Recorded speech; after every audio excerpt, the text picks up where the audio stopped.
Assalamualaikum warahmatullahi wabarakatuh. Oke, selanjutnya pada pertemuan sesi ke-8, yaitu saya, Ibu Septi Fitriana, akan melanjutkan penjelasan presentasi perkuliahan yaitu tentang model taksonomi Bloom ranah kognitif. Selanjutnya, taksonomi Bloom. Taksonomi Bloom dianggap merupakan dasar bagi berpikir tingkat tinggi.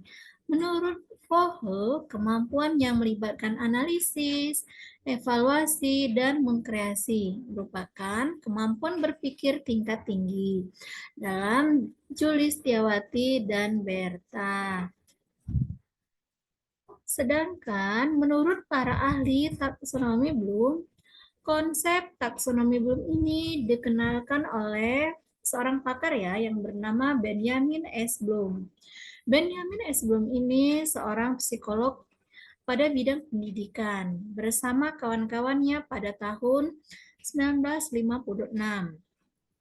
Sejarah taksonomi Bloom bermula ketika awal tahun 1950-an. Dalam konferensi Asosiasi Psikolog Amerika, Bloom dan kawan-kawan mengemukakan bahwa dari evaluasi hasil belajar yang banyak disusun di sekolah, ternyata persentase terbanyak butir soal yang diajukan hanya meminta siswa untuk mengutarakan hafalan mereka. Konferensi tersebut merupakan lanjutan dari konferensi yang dilakukan pada tahun 1948. Ya, ini asal mulanya ya, munculnya sebuah pemikiran tentang taksonomi Bloom tentang berpikir ranah kognitif. Oke, selanjutnya, taksonomi Bloom dalam ranah kognitif ini meliputi kemampuan menyatakan kembali konsep atau prinsip yang telah dipelajari, yang berkenaan dengan kemampuan berpikir, kompetensi, memperoleh pengetahuan, pengenalan, pemahaman, konseptualisasi, penentuan, dan penalaran. Tujuan pembelajaran dalam ranah kognitif atau intelektual atau yang menurut Bloom merupakan segala aktivitas yang menyangkut otak dibagi menjadi 6 tingkatan sesuai dengan jenjang terendah sampai tertinggi yang dilambangkan dengan C atau kognitif. Dalam buku yang berjudul Taxonomy of Education Objective, Handbook 1 Kognitif Domain yang diterbitkan oleh McKeown New York Benjamin Bloom pada tahun 1956 ya. Ini dasarnya ya tentang munculnya ranah berpikir kognitif ini. Nah, adapun menurut si Bloom ini kemampuan berpikir itu meliputi 6 tingkatan. Nah, C1, C2, C3, C4, C5, C6. Nah, adapun C1 terdiri dari pengetahuan atau knowledge. Nah, sedangkan C2 pemahaman atau comprehension.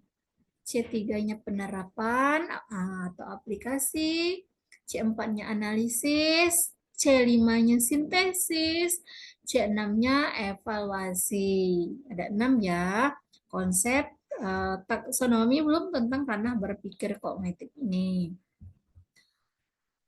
Seiring dengan perkembangan zaman, maka taksonomi Bloom ini mengalami suatu revisi. Nah, ini pakar yang merevisinya yaitu Cradwell and Anderson ya. Tahunnya 2001, mereka ini merevisi model taksonomi Bloom menjadi C1-nya mengingat tadi remembering, C2-nya understanding, pemahaman, C3-nya aplikasi, sama ya C1, 2, 3-nya, C4-nya analisis, nah C5-nya evaluasi, dan C6-nya kreasi. Ya, evaluasinya diturunkan menjadi C5, dan ditambahkan C6-nya kreasi, anak-anaknya bisa menciptakan. Nah, produk kemampuan berpikir tingkat tingginya yaitu bisa menciptakan sesuatu ya. Nah, pada taksonomi Bloom C6 ini kan evaluasi direvisi oleh Craig menjadi kreasi. Oke. Nah, selanjutnya saya akan menjelaskan tentang C1. C1 merupakan pengetahuan atau knowledge. Pengetahuan ini mencakup ingatan akan hal-hal yang pernah dipelajari dan disimpan dalam ingatan. Pengetahuan yang disimpan dalam ingatan digali pada saat dibutuhkan melalui bentuk ingatan, mengingat atau recall, atau mengenal kembali atau recognition. Nah, pengetahuan C1-nya ya. Nah, selanjutnya berpikir yang keduanya yaitu pemahaman atau comprehension. Pada C2 ini seorang memiliki kemampuan untuk menangkap makna ya dan arti tentang hal yang dipelajari. Adanya kemampuan dalam menguraikan isi pokok bacaan, mengubah data yang disajikan dalam bentuk tertentu ke bentuk lain. Nah, ini C2 ya. Selanjutnya C3. C3 ini penerapan. Nah, anak-anaknya, peserta didiknya bisa menerapkan atau bisa mengaplikasikan dari suatu ilmu yang dipelajarinya. Nah, yaitu kemampuan untuk menerapkan sesuatu kaidah atau metode untuk menghadapi suatu kasus atau problem yang konkret atau nyata dan baru. Kemampuan untuk menerapkan gagasan, prosedur, metode, rumus, teori, dan sebagainya. Ini, nah, C1, C2, C3 ini merupakan kemampuan berpikir tingkat rendah. Load, nah, ini berpikir load ya. Selanjutnya C4. C4 ini yaitu analisis. Pada tingkat analisis, seseorang mampu memecahkan informasi yang kompleks menjadi bagian-bagian kecil dan mengaitkan informasi dengan informasi lain. Kemampuan untuk merinci suatu kesatuan ke dalam bagian-bagian sehingga struktur keseluruhan atau organisasinya dapat dipahami dengan baik. Nah, udah bisa menganalisis ya. Ini berpikir hot ya. Nah, berpikir tingkat tinggi. Oh ya, ini nah diturunkan ini. C5-nya menjadi evaluasi ya. Nah, yang sebelumnya C5 itu sintesis dirubah oleh Anderson tadi menjadi evaluasi atau evaluation. Yaitu kemampuan untuk memberikan penilaian terhadap suatu materi pembelajaran, argumen yang berkenaan dengan sesuatu yang diketahui, dipahami, dilakukan, dianalisis, dan dihasilkan. Ya, ini ada sebuah evaluasi atau penilaian. Nah, yang terakhir dari revisinya ya, kreasi atau menciptakan. Nah, kreasi adalah kemampuan untuk menciptakan sesuatu yang baru atau menciptakan suatu produk ya dengan cara mengkreasikan ide melalui hasil karya.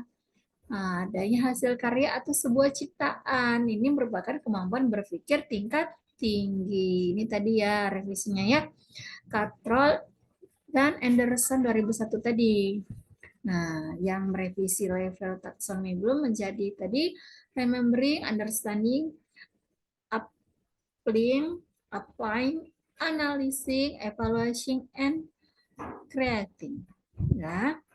Nah, selanjutnya langkah-langkah yang harus digunakan dalam menerapkan taksonomi belum adalah sebagai berikut. 1. Tentukan tujuan pembelajaran. Nah, ya, seorang guru dalam mengajar ini harus bisa deh mengasah keterampilan anaknya dari C1 hingga C6 ya. Yang kedua, tentukan kompetensi pembelajaran. Apa sih yang mau dicapai dalam pembelajaran? Yang ketiga, tentukan ranah kemampuan intelektual sesuai dengan kompetensi pembelajaran. Yang keempat, menggunakan kata kunci yang tepat. Yang kelima, menentukan media pembelajaran. Oke, selanjutnya yaitu saya akan menjelaskan tentang manfaatnya ya. Nah, manfaat penggunaan taksonomi Bloom ini menurut Anderson dan Pol tahun 2010 halaman 143 mengemukakan bagaimana guru dapat menggunakan tabel taksonomi. Pertama, tabel taksonomi dapat membantu guru-guru lebih memahami tujuan-tujuan pembelajaran mereka. Tujuan-tujuan yang mereka buat sendiri dan tujuan-tujuan yang telah disediakan oleh pihak lain, yakni tabel taksonomi membantu para pendidik menjawab pertanyaan apa yang disebut dengan pertanyaan tentang pembelajaran ya. Tentang tujuan pembelajaran tadi, tentang tercapaian kompetensi yang dimiliki oleh siswa diukurlah dengan taksonomi Bloom. Nah, pertanyaan dari yang lot dan hot ya. Oke, sampai di sini ya penjelasan Ibu tentang taksonomi Bloom ranah kognitif meliputi C1 hingga C6. Silakan anak-anak membuat suatu contoh pertanyaan yang mana soalnya yang C1, C2, C3, C4, C5, C6. Lebih dan kurang Ibu mohon maaf. Semoga bermanfaat. Ibu akhiri. Wabillahi taufiq wal hidayah. Wassalamualaikum warahmatullahi wabarakatuh.